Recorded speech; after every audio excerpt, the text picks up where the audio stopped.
આ તો એમ હોવું જોઈએ. આ તો કે ભરવાડનો દીકરો મરી જાય ક્યાં બાપનો દીકરો, એવું ન હોવું જોઈએ. હા મજા આવે ભલામણા હાસ્ય. અને મને તો લોકો મુંબઈ તેડાવે ભાઈ, હાવ નવું કીધું એટલે તમને કહું, હમણાં તો પ્રોગ્રામમાં જામે ને એટલે મારા ઓટોગ્રાફ લે વિવેકભાઈ, કા સહી લે કા ફોટો પડાવે સેલ્ફી. મુંબઈમાં એવું નથી. મુંબઈમાં પ્રોગ્રામ થયો ને તો મને કે તમારે ચૂમી લેવા દેવી પડશે. એટલે ચૂમી ન હોય, આ વિડિયા ઘરે વિડીયો જોતા હોય નહીં કે ચૂમી આમ આમ ગાલ પાસે રાખે પછી આમ ચૂમી લે. એટલે ચૂમી મેં કીધું ભાઈ વિડીયા બંધ કરો, ઘરે અમારે ભરવાડમાં માઇન્ડ કરીને એકદમ સેટિંગ થયું હોય રહેવા દો. તાકે નહીં હો ભાઈ ચૂમી તો દેવી જ પડશે. તમે કીધું હે ભાઈ જો અમારે કાઠિયાવાડમાં ચૂમી હાટે ચૂમો થાય હો, તાકે તો રહેવા દે કીધું. એમ નહીં, મુંબઈમાં બહુ પ્રોગ્રામ જામે એટલે ગળું આમ પાસે રાખીને આમ એમ ચૂમી લે એટલે એમને મજા આવે. એટલે અમારે એવું નહીં. હા એક બસમાં હું જાતો ને ભાઈ મને ઘણા બધા કે તમે બધી કેટલી જાતના અવાજ કરો છો, તો એક અવાજ કરું. તમારા સુરત હારા પ્રતાપ તો સુરતમાંથી જ મારું નામ બન્યું અને અત્યારે આ દુનિયામાં અહીં સુધી હું પહોંચ્યો છું. હા એકવાર 1992માં હું આ સાજીના મિત્રો આવે ને ત્યાં સુધી છું. પછી તમારે જેને ભાવ છે એને જ આપણે સાંભળવા છે. આમ સ્વિચ દબીને એટલે મજા આવે તો તાળીને દાદ દેજો, નકર હવે તાળી ન પાડતા. આમ સ્વિચ દબી એટલે આવો ડોરબેલ વાગ્યો. ડોક્ટરની ચેમ્બરમાં જાઓ, મિનિસ્ટરની ચેમ્બરમાં તમે જાઓ, વકીલોને તમે મળો, એટલે મોટા મોટા ધનવાન માણસને ત્યાં જાઓ એટલે ત્યાં ડોરબેલ હોય, સ્વિચ દોરેલી હોય, માથે ટંકોરો દોર્યો, પછી આમ આમ સ્વિચ દબે ને તો આવો અવાજ આવ્યો.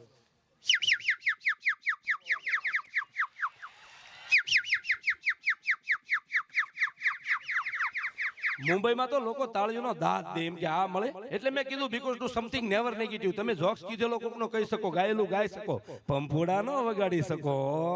હા અમારા રાજકોટમાં ઓલા મશીન આવે, મશીન ગામડામાં તમે બધા અહીં વી આવ્યા ને તો ત્યાં તો કાંઈ મળે નહીં, એમ આ લાંબા થાય છે. એમાં કુવામાં ઓલું મશીન મૂકેલું હોય પાણી ખેંચવા.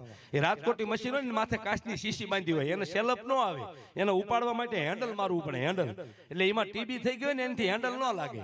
એ તો જેને હષ્ટપુષ્ટ હોય ને એનાથી જ હેન્ડલ લાગે. પછી આમ હેન્ડલ મારે ને પછી એમાં હવાનું પ્રેશર થાય ને એટલે આવી રીતે મશીન ઉપડે. જોજો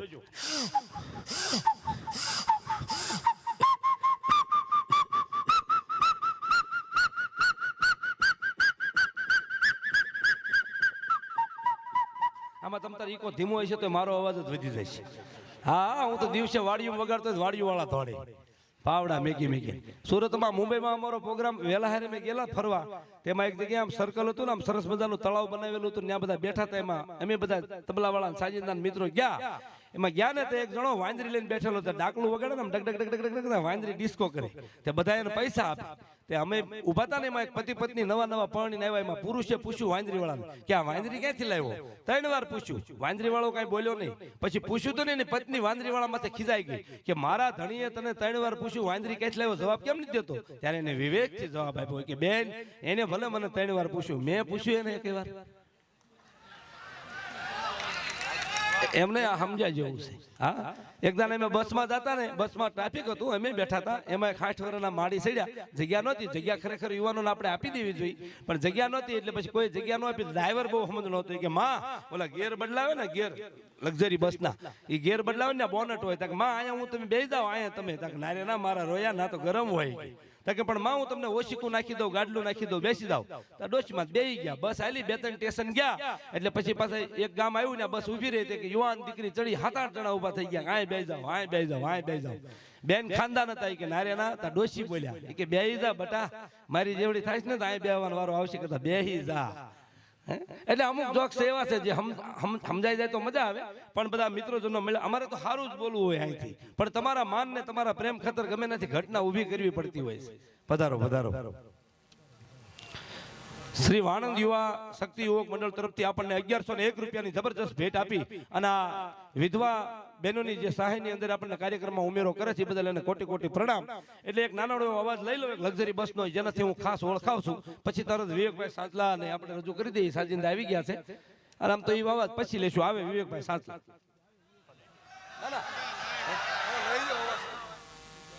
નકર આપણે તો એવું ભાઈ પછી હવારે બોલીએ, આપણે તો એવું કઈ નહીં. તમ તારે ભાઈ ને સાંભળવા જીવનનો લાવો છે. આપણે માયક પકડી રાખવું એ સ્વભાવ જ નથી આપણો. હા લક્ઝરી બસ છે ને એક ભાઈ મને કહેતા મને કે બસ વિશે તમારું શું કેવું ભરવાડ મેં બસ ચીક ખાય મને કે ભરવાડ બસ ચીક કોઈ દી ખાય તમારે અહીં જો કેટલી પડી છે કેટલા નામ લો સંસ્કાર ને ભૂમિ ને યોગી દર્શન ને પ્રમુખ દર્શન ને પાર વગેરેની છે પણ એને આમ સેલપ મારે એટલે આમ ઉપડે જો આમ હેઠે એર સસ્પેન્શન ના ફુગા હોય બ્રેક મારવા માટે કેપેસિટી બાર બ્રેક મારે એટલે આવી એર છોડે એટલે બ્રેક મારતી એવું લાગે જો આમ શીખ ખાતી એવું લાગે તમે ઘરે ઠેલા મૂકવા જાવ ને તમારા ફૂઈ ને બેન ને મૂકવા જાવ ત્યારે જોજો પછી આમ ઉપાડે ને તો આમ થાય જો આમ પછી પડી હણતી હોય એમાં ટર્બો ના એન્જિન આવે એટલે એકદમ સ્લો સાયલેન્ટ હોય આમ થાય જો આમ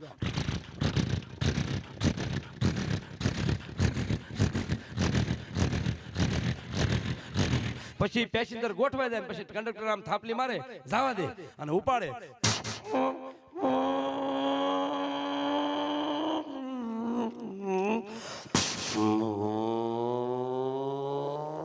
એ પેલો બીજો ત્રીજો અમારે ગામડામાં તો પેસેન્જર લેવા આવે ને તો ગામડામાં રોડ બહુ હાંકડા હોય સિંગલ પેટી રોડ હોય એમ એટલે આમ ધીમે ધીમે આમ થાય પછી ઓલા રોડમાં વળી આવે ને અમારે એના સરપંચ હોય ડામર ન હોય ખાઈ ગયા હોય કાંકરી હોય એમ નહીં આ તો કહેવાય નહીં પછી આમ રોડ માં હાલી જતી ને આમ થાય પછી આમ રોડમાં હિંચકા આવે ને આમ થાય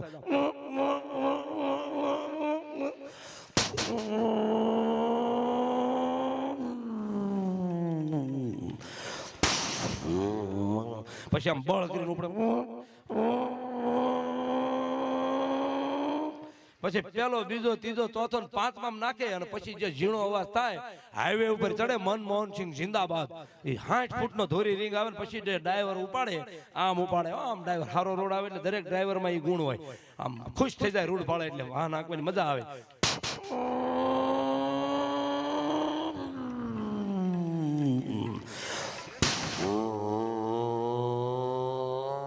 પછી પીડ પકડે ને પાંચમા ગેરમાં જાય ને આમ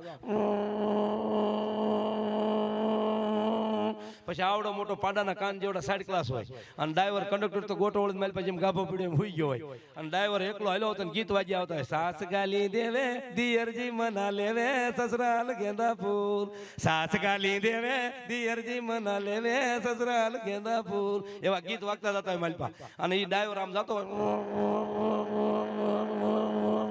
પછી પેસેન્જર બધા ઊંઘ ઢળતા હોય માલપા પછી જેમ વડોદરા ઓરું આવે જામે એમાં ખરી જામી ગયો ને એમાં કોઈ ખટરવાળો બ્રેક મારે એને યાર બ્રેક આવે હા તો લક્ઝરી ટ્રાવેલર્સ ડ્રાઈવર નો હાંકતો ની ડ્રાઈવર બ્રેક ના સપલામાં ફૂલ પગ દઈ દે એટલે એને બ્રેક મારે ને લેન્ડર કહેવાય એમાં અવાજ આવે તો આમ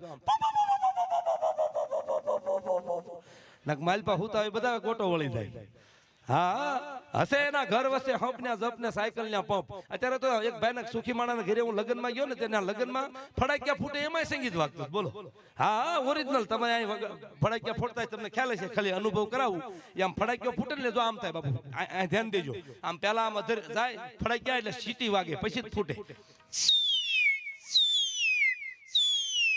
હા હા વાહ વાહ વાહ વાહ હા વાહ વાહ એટલે મોર બની અને થનગાટ કરે એવું આંગણું છે એટલે વિધવા બહેનોની સહાય છે પણ આપણે આનંદથી બધાએ મળી અને ભેગા મળી અને સહાય કરવાની છે એટલે હું અહીંથી જેટલા ગીતો લઉં આનંદ લઉં આપણા ભજનો આપણી ચોપાયું રામાયણ એક બે લીટી લઉં સાહેબ પછી આ તો એવું થાય કે માઇક મળી ગયા કે માણા કંઈક મૂકતા નથી એવું હોતું બને મારું તો કામ એટલું છે કે હેડલિંગ કરી અને આપી દેવું જોઈએ પણ એક બે લીટી કહું સાહેબ આપ તો વિદ્વાન છો જ્ઞાની છો સમજુ છો સમજદાર વર્ગ મળ્યા છો એટલે વાત કરવાની મજા આવે એક બે લીટી લઉં ચોપાઈની નારાયણ સ્વામી બાપુ પૂજ્ય સ્વર્ગસ્થ નારાયણ સ્વામી બાપુ તો બહુ સરસ ગાતા એકવાર એક સાખી ગાતા હું સાંભળતો આ ઓડિયો મોબાઈલમાં મને ગમ્યું બહુ સરસ મિત્રો બહુ સરસ કરુણા પસરી જાય આખી હૈયાની માલપા તરબોળ થાય આખું હૈયું આપણું ભીનું થઈ જાય ભીંજાઈ જાય જેમ આકાશમાં વાદળા છવાય અને માણસને અસર કરે ભેજની જેમ તમારી ગાડીઓની કાચ ઉપર ઝીણા ઝીણા ઝાંઝવાના ઝાકળ આવે એવો ઝાકળ આવી જાય એમ શબ્દોમાં એવું થાય સાહેબ ભાવથી માણસ પલ્લી જાય પલ્લી જાય અને નારાયણ સ્વામી બાપુ ગાતા સાંભળજો સિયારામ મય સબ જગ જાની સિયારામ આ હકીકતમાં તુલસીદાસ મહારાજની ચોપાઈ છે હવે જોજો સિયારામ મય સબ જગ જાની કરું પ્રમાણ કરું પ્રણામ સુગોય સ્વામી સિયારામ મય સબ જગ જાની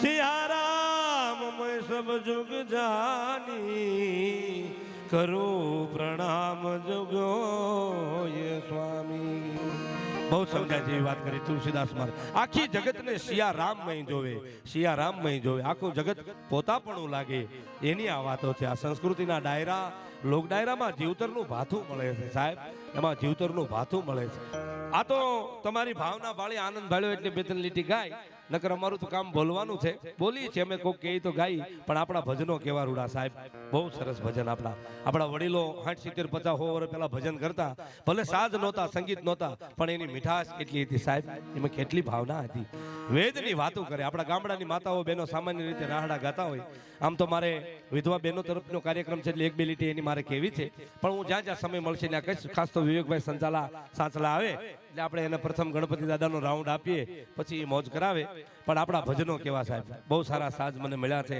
અને તારે એક બે લીટી મારે કેવી છે કે ગામડાની માલપા સામાન્ય બેન દીકરી ગણપતિ ગાતા તો કેવા ગાતા વાવણી કરવા જાતા ને વાવણી કરવા તો વાવણીઓ હાથમાં હોય હાથમાં મુઠ્ઠી દાણા હોય એમાં જુવાર બીજ રહી ગયા હોય બાજરાના બીજ હોય જુવાર હોય અને પછી વાવતો એને ભગવાનને યાદ કરે એને વેદ વાંચ્યા નથી હો પણ વાતું વેદ નહીં કરે હો વાતું વેદ નહીં કરે બોલો એમાં વાતું વેદ નહીં છે સામાન્ય રીતે એક વાત કરું સાહેબ કબીર સાહેબ એક જગ્યાએ આમ બેઠા હતા ને એમાં નાથી બે ત્રણ દીકરીઓ નીકળ્યા સાંભળ્યા જેવી વાત છે તમારા માટે હાવ નવું દર્શન છે બે ત્રણ બેનું દીકરીઓ પાણી ભરવા જતા છે પનારે એમાં એકાદી દીકરીનું નવું વ્યવહાર થયેલું ભાઈ સાંભળજો મિત્રો એટલે વ્યવહાર થયેલો ને તો એને હકપણમાં નથડી આપી હતી નથડી એટલે ઘડીક થાય બેન નથડી નડે અને એમ કે મારા યારે આપીશ મારા ઘરવાળાએ આપીશ મારા ધણીએ આપીશ આમ 2 મિનિટે 3 મિનિટે એને સંભાળે હોય એના ધણીને અને કબીર સાહેબે ચિત્ર જોયું મિત્રો આમ ચિત્ર જોયું ને કબીર સાહેબ તો પરમાત્માનો અંશ કહેવાય કબીર સાહેબ તો એટલે ઘડીક થાય ને એમ કે મારા ધણીએ આપી છે આ નથડી તો મારા યારે આપી છે અને કબીર સાહેબ બોલ્યા મિત્રો તમે નહીં માનો કબીર સાહેબ બોલ્યા કે નથનિયાદી યારને તો ચિંતન બારંબાર नथनिया यार ने तो चिंतन बारंबार और नाग दिया किरतार ने उसे दिया बिसार आ केवो न्याय माणा नो वाह माणा वाह आ नाग भगवाने आप्યું છે એને આપણે આખો દી કોઈ દી સંભાળવી છે નગર એને સંભાળવા જોઈએ એટલે એક બે લીટી લઉં કે રામ સમરતા રે કાંઈ ફિકર નહીં પંડના પ્રાથક જાવે રે તારા દુઃખ દરિદ્ર મટી જાવે રે રામ સમરતા રે કાંઈ ફિકર નહીં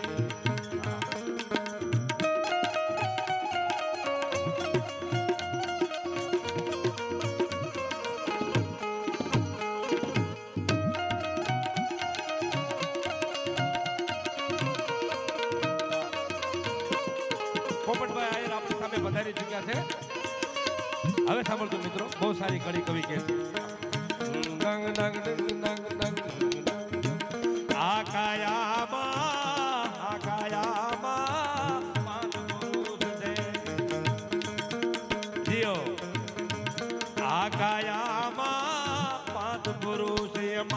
તત્વે નજરે નાવે રે તત્વે નજરે નાવે રે આ કાયામાં પાંચ પુરુષ છે પધારો પધારો સદગુરુ મળે તો ભેદ બતાવે ઓલ્યા અજ્ઞાની અથડાવે રે રામ સમરતા રે કાંઈ ફિકર નહીં તારા બધા દુખડા મટાડું રે તારા દુઃખ દારિદ્ર મટાડું રે રામ સમરતા રે